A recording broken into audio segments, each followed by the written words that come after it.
وإن أوهن البيوت لبيت العنكبوت لو كانوا يعلمون. The weakest of homes is the home of the spider, if only they knew.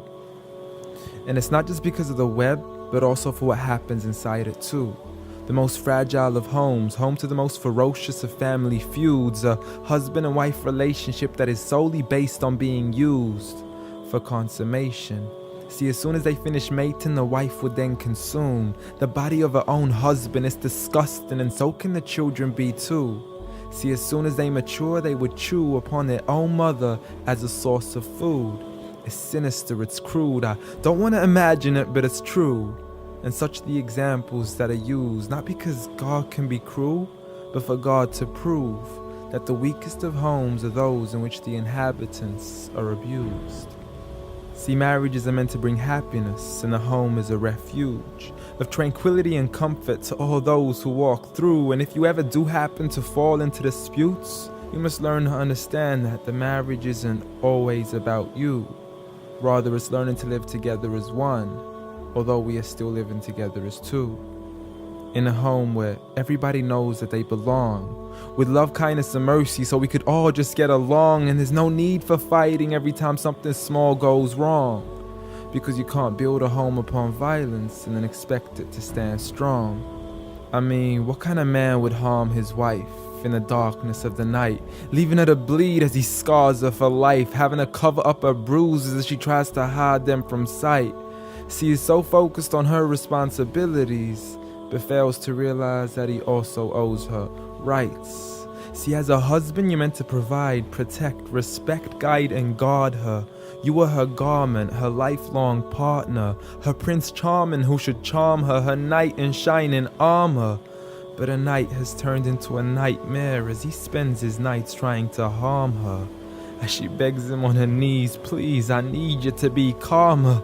I urge you, see, patience is a virtue. I never even heard you. I promise I didn't mean to hurt you. Please don't be mad.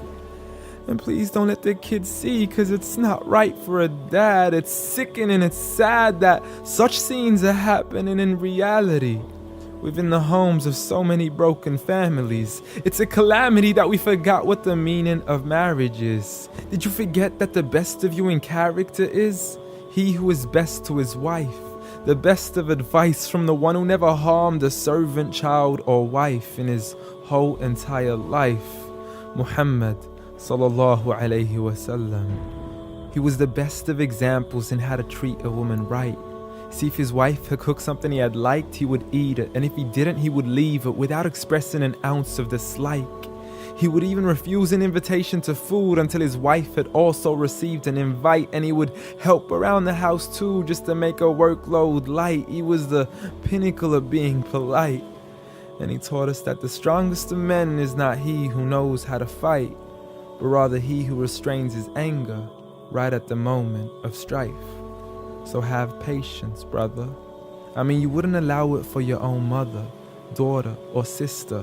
You wouldn't bear to watch another man punch and kick her, so the next time you even think to cause her trauma and hit her, you need to understand that she too is another man's mother, daughter, or sister.